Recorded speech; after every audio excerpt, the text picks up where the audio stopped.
Oke teman-teman, selamat datang lagi di channel review elektronik terlengkap, terupdate, dan terheboh hanya di Arta Bali TV. Jadi hari ini teman-teman ya, kita akan mereview dan mengupdate kembali ya apa saja sih fitur-fitur yang menjadi keunggulan dari soundbar Sony di seri HTS 400. Nah sebelumnya kita sudah sering mereview, update harganya, dan sekarang kita akan update apa saja sih fitur-fitur unggulan dan kekurangan ya dari soundbar Sony di seri HTS 400 ini, dan ini harus kalian tonton ya, dan ini akan menjadikan pertimbangan kalian sebelum memilih soundbar.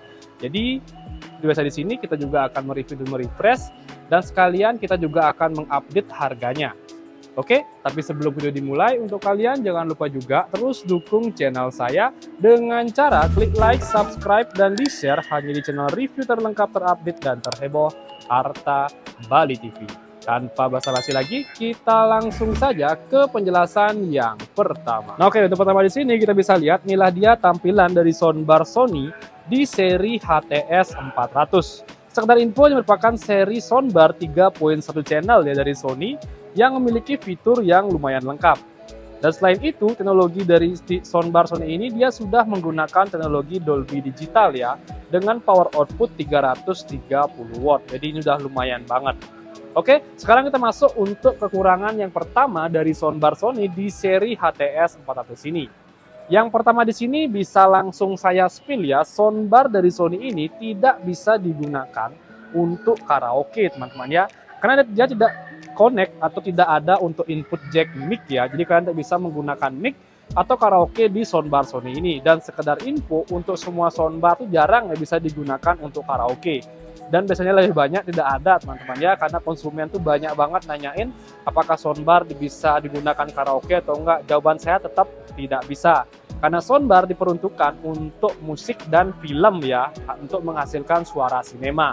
Kalau kalian ingin karaoke, lebih baik sekalian beli soundbar speaker yang seperti ini, speaker aktif seperti ini atau yang seperti itu. Dia udah include ada jack mic-nya teman-teman ya.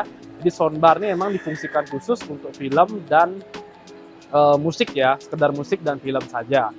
Tapi untuk kualitas audionya, soundbar ini ketika dipakai film dia lebih oke dibandingkan speaker-speaker aktif seperti itu.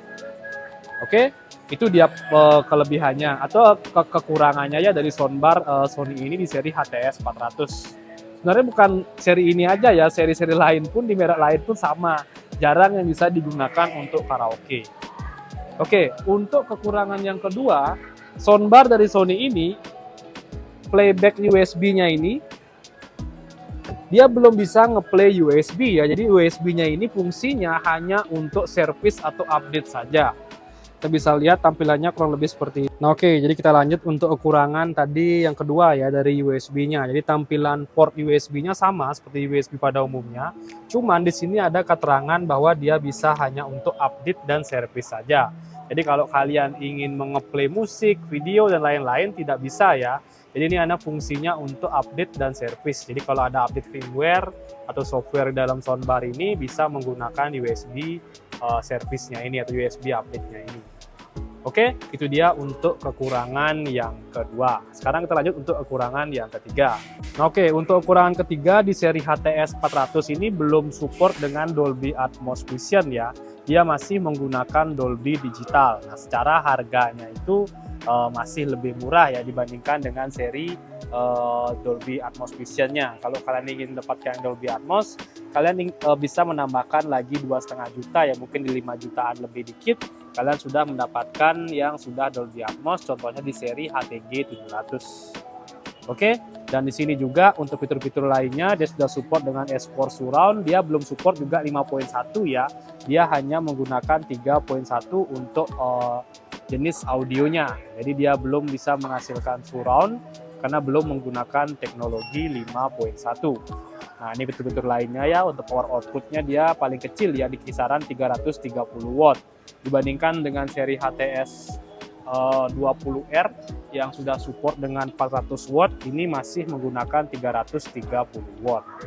Oke, jadi kurang lebih itu dia untuk kurangan dari soundbar ini ya, nggak terlalu banyak menurut saya. Sekarang kita lanjut menjelaskan untuk dari kelebihan soundbar Sony ini. Nah, oke, untuk kelebihan yang pertama dari soundbar Sony di seri HTS 400-nya ini, dia sudah support dengan wireless subwoofer. Jadi kalian bisa menempatkan secara terpisah teman-teman ya untuk subwoofernya dan senternya. Dia sudah memiliki kabel power sendiri ya untuk subwoofer dan senternya ini. Jadi kalian bisa taruh depan belakang atau kiri kanan seperti ini. Jadi jauh lebih fleksibel teman-teman ya dibandingkan yang masih menggunakan kabel seperti seri HTS 20R-nya. Ini sudah oke dan mantap sekali. Oke, itu dia untuk kelebihan yang pertama. Sekarang kita lanjut untuk kelebihan yang kedua. Soundbar dari Sony ini memiliki kualitas audio yang cukup oke teman-teman ya. Walaupun dia 330 watt, kalian bisa ngecek untuk pengetesan suara ya. Ketika saya nyoba untuk soundbar ini, suaranya pun tidak kalah ya dengan seri 3 jutaan ke atas merek lain. Ini menurut saya sih sangat recommended ya, karena harganya pun masih di bawah 3 jutaan. Nah, dan selain itu, kelebihan lainnya untuk input dari soundbar ini sudah komplit ya. Dia ada USB, dia ada optical, dan ada USB update. Jadi sudah sangat komplit sekali. Dan include-nya ketika kalian membeli soundbar ini, kalian akan mendapatkan langsung kabel optical teman-teman ya, untuk dikoneksikan di TV. Tapi kalau kalian nggak mau pakai kabel optical yang include, kalian bisa membelikan kabel HDMI. Bluetooth pun juga bisa kalian gunakan langsung di soundbar ini. Nah, untuk settingannya pun dia sudah menggunakan settingan touchscreen ya pada bagian atasnya, by on off, Bluetooth, dan volume. Volumenya ini maksimum sampai 100 teman-teman ya. Jadi kalian bisa langsung gunakan soundbar ini dengan power yang maksimal. Nah, selain itu, kalau kalian ingin menempatkan soundbar ini digantung di tembok, kalian tinggal belikan skrup ya, dan tinggal dipasang di bagian lubangnya ini.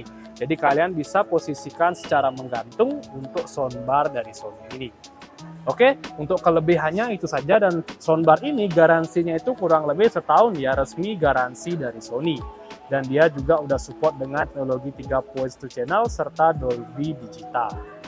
Oke, saja sih untuk penjelasan mengenai kelebihan dan kekurangan dari soundbar Sony di seri HTS 400 ini.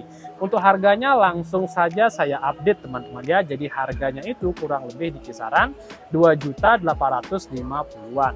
Kalian sudah mendapatkan soundbar dengan tampilan Sony di seri HTS 400. Oke, jadi kurang lebih itu dia sih untuk review kita kali ini. Dan untuk kalian yang ingin mendapatkan harga promo dari soundbar ini, nanti kalian bisa langsung saja datang ke toko kami yang ada di Bali ya, dengan nama Toko Grand Bumimas Bali. Dan untuk kalian yang mungkin belum sempat ke toko, nanti kalian bisa langsung saja check out melalui link di bawah yang sudah saya cantumkan. Oke, jadi kurang lebih itu dia sih untuk review kita kali ini. Untuk kalian jangan lupa juga terus dukung channel saya dengan cara klik like, subscribe, dan di-share hanya di channel review terlengkap, terupdate, dan terheboh Arta Bali TV. Sekian dari video saya ucapkan terima kasih.